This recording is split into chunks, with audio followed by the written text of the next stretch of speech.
Welcome back to Just One Question. This is the first episode we're doing in 2022, so I'm very excited about that, to have made it to 2022. Not so excited that I'm still in COVID land, but unbelievably excited to have as my first guest 2022, Christy Delafield, who is the Managing Director of Communications at Mercy Corps. And if you haven't heard of Mercy Corps, it's one of those really important organizations that when you hear about something terrible going on somewhere in the world, an earthquake, a fire on a massive scale, starvation, problems caused by war and famine and this kind of thing, Mercy Corps is probably there helping people already, even before you've heard about the problem. Welcome, Christy. Tell us how you're doing. Hey, thanks for having me. Personally, I feel I'm doing pretty well. I'm as well as can be expected, right? Like I'm feeling good and healthy and grateful for that. And at the same time, I'm feeling a lot of worry for the people around me, just this current surge. We're going into year 3 of this. And what I hope we'll talk about today a little bit, just the global inequities of that, and the fact that continent of Africa, like really struggling to get vaccinated, people around the world just not having the same access to the treatments and resources that we have in the US. So it's a mixed bag of emotions. Yeah, thank you. Well, let's just jump in right there, because you raised the topic that we want to talk about. You're in what we call cause-based communications. And from my perspective, as somebody who works with professional speakers and thought leaders, it's a fascinating world, because the cause is always just and urgent and often on a global scale. And yet we worry about compassion fatigue. As we were saying earlier before we started the recording, 80%, I think you said, of problems in the world for humanity were caused 20 or 30 years ago by natural disasters. Now it's flipped, and 80% are caused by violent conflict. And that's always more problematic, isn't it? So to get people engaged and feeling empathy for that. And so it feels like the stakes keep getting raised, and the issues keep getting bigger. And yet, how do you tell that story?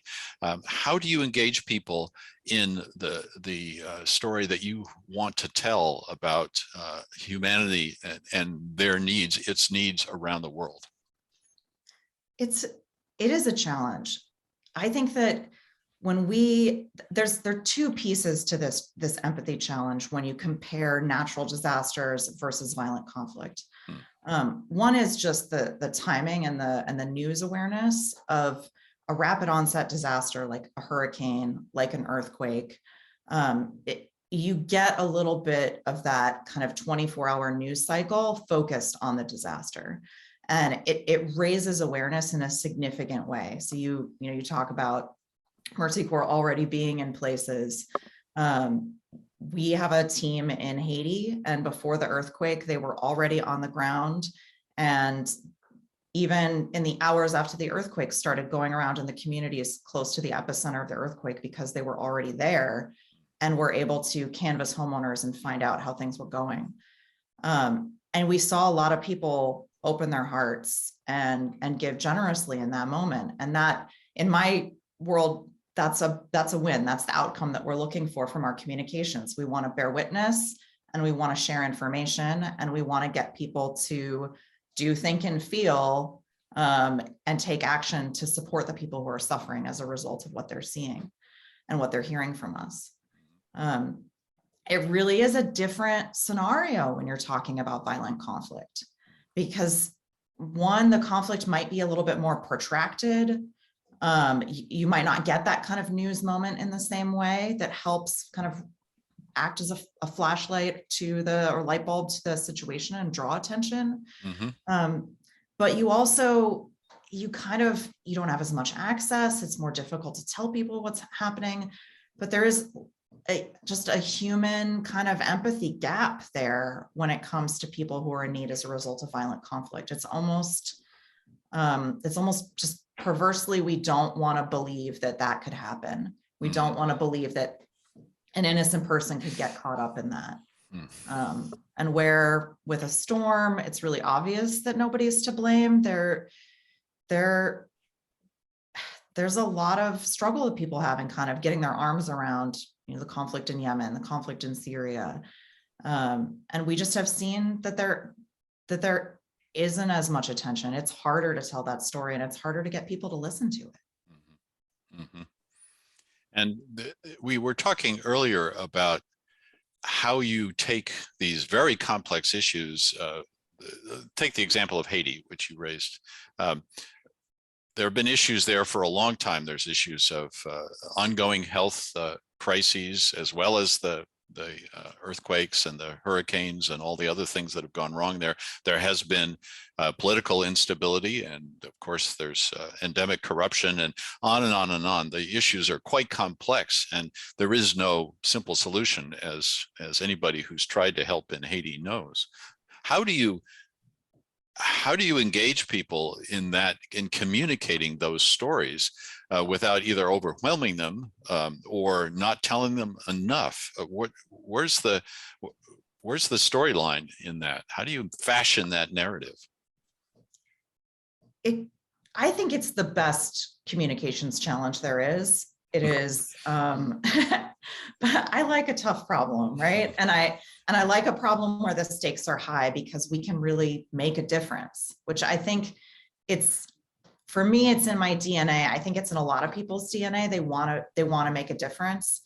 And I think that motivation is not lacking because folks don't want to help. When you see something, when you learn about what's happening, sometimes we turn away from things that are negative, and that can be a struggle to get people to plug in and pay attention. But I don't believe that the problem is someone watching TV or listening to this interview saying like, oh, I don't care about Haiti. I think the problem is that people don't always know or have faith that what they're doing to help is actually going to make a difference. Yes. And for me, in this cause-based communication and trying to deliver the message of a purpose-driven organization, the challenge isn't just about getting attention and keeping attention. And it isn't just about distilling the story down to a way that, kind of fits the amount of time of a person's attention span. Mm-hmm. It's also about kind of helping them see a path to victory, a path to success. And whether that is helping them understand that the gift that they make to Mercy Corps to support our work in Haiti is going to not just go to meeting immediate needs, but also going to help farmers learn how to grow more drought-resistant crops and the value that has in the long term. Mm-hmm. Or whether that is persuading and helping someone understand kind of an innovative way that we're supporting refugees who are fleeing as a result of violent conflict. It kind of doesn't matter. People want to see the outcome, and they want to believe and have faith that that outcome is possible. And to me, that you have to have those two things if you're going to inspire someone to actually take action. Yeah, incredible. You put your finger on a really important issue there, which is we are storytelling, and when we tell people stories about the issues that we're facing or the communications challenge that we're trying to convey, we have to see the arc of the narrative, or the listener has to see the arc of the narrative in order to make sense of it. And so you want to have a feeling that it's going to come out at some point, right? And that's part of what you're saying, is that unless I can see that narrative, then what does my little 25 cents do? How can I possibly help? My contribution seems so small in that context. That's a challenge for anybody who has the attention of the world for a short period of time. how do you give a hint and make them want more and show them a piece of an overall narrative that then draws them in, right? But a particular issue in the case of Mercy Corps and NGO work around the world in general. So yeah, we could talk about this for hours, but you said something, there was one other point I want to raise. You said something really interesting before, again, we pressed record, which is you said where you need to know where people are in their learning journey about this. And that fascinated me because everybody's at a different point in their learning journey about any particular issue or any particular question of thought leadership.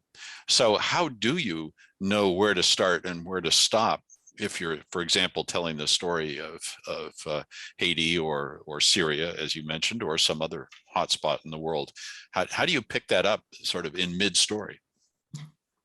I think that so subject matter experts, I think, really struggle with this. The more deeply that you know your subject, the more difficult it is to basically edit. Mm-hmm. Because what you're doing is you're really feeling limited. You have so much expertise. You've spent your life studying whatever the topic is, whether it's humanitarian aid or whether it's widgets. The person that is, the person you're working with, Nick, or the person I'm working with, they have something to say for a reason. They want to get this word out about something that matters to them. And it's hard to distill and condense it down to something smaller because you feel like you're leaving out important things. So I find that thinking about it in these sort of episodes, this learning journey, sort of helps with that. You recognize, all right, I'm not teaching the whole course. I'm not going to give you the whole PhD. I'm never going to be able to give you the sum of my experience working in whatever field it is that I'm an expert in. So I think you need to take that as freedom, as permission to choose the one or two things that I'm going to teach you today. What is the one piece that's going to be exciting today, that's going to be interesting today? And you can work on this from an audience perspective. If you're going to be giving a speech, you have a sense of who that audience is a little bit, who's going to be there. If you're giving, you're on a panel at a think tank, or you've got a podcast like this, who is that audience and what do they need? Because ultimately, people have a lot of choice of content. So when you're thinking through what's the sum total of what I have to teach you, you also need to layer that with a Venn diagram of what does the audience want to learn. And that's how you know that they're gonna walk away with it. They're gonna hang on to it because it's not about me. And that's also a little bit freeing, right? Okay, I want this to be of use to the person. So I'll give you an example of a particularly complex piece of work that Mercy Corps has been involved in. For about 2 decades now, the humanitarian sector has shifted from what you might imagine you do in cases of emergency to a new way of delivering aid. Historically, or what people might imagine, aid agencies might have brought in goods, blankets, diapers, sanitizing supplies like soap and water and jerry cans. We still do that. But we kind of need to make sure that that's what's actually needed. And so what the experts have told me is, number one, not everybody needs the same things. If people have fled war and conflict, they've brought different things with them. Everybody packed up a different collection of things that they could grab from their house to leave.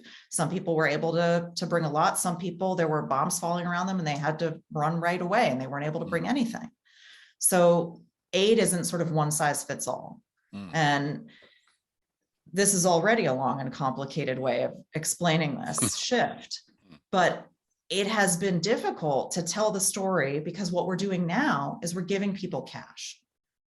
And when we do that, we're not just giving them the help that they desperately need in that moment. but we are acknowledging that they are the person who is best suited to decide what they need. And we are recognizing that their needs aren't the same as their neighbors, and that they should have the dignity to choose what it is that they need. And when I tell you all of this, I think it logically makes sense, but I want to kind of give you a story, an example. And so the way I would structure this in speaking to people is I, would talk about cash assistance and sort of say, this is unexpected. You might not be familiar with this. We'd maybe talk about data points, about the impact that it has for the economy. For some audiences, all of that is really important. But for most audiences, and for myself, the thing that I find most moving is the personal lived experience of a Syrian refugee mom who Mercy Corps helped. And then we went back and asked her, like, we gave you this cash, we just want to check, see how you were able to spend it. Did it work for you? What were the prices of things, et cetera? It's really important to check in afterwards. We do, we do a good bit of monitoring and evaluation. This mom, she sat down, she answered the questionnaire. Yes, I have these 2 kids. No, I don't have any other source of income. No, I fled by myself. I don't know where my partner is. Here's what I spent the money on. I bought blankets. I paid some school fees. I, got food for my children. And then there's a pause. And she looks at the interviewer and says, well, I set aside a little bit of that money. And one afternoon, I took my kids out like we used to and just went on a walk in the sun, and I bought them an ice cream cone. And it's the first time that I've been able to feel like their mom again since we fled. And I think that you can see that there's it's the classic show don't tell. We can talk about the data points behind the value of cash assistance. And I have experts that I can put forward to speak to you about that. But without that human story, and I think that pretty much anywhere you are in your learning journey about this, you're going to be able to connect with that and kind of find that you want to know more. And that to me is the other piece of it. We have to like make our peace with the fact that we have a limited amount of time. You're about to tell me that our time is done. This is all that we had. And I hope that, by choosing these little pieces, that somebody in the audience picks it up, listens, takes it in. It's just like, oh, I want to learn more about that. Beautiful. Yes, that is all the time we have. You are absolutely right. I wish I could go on forever, but I've already asked you way more than just one question. So thank you very much for those thoughtful answers. And I've learned something that I didn't know I needed to learn. So I deeply appreciate your sharing your time and your expertise, and good luck with Mercy Corps. Thank you.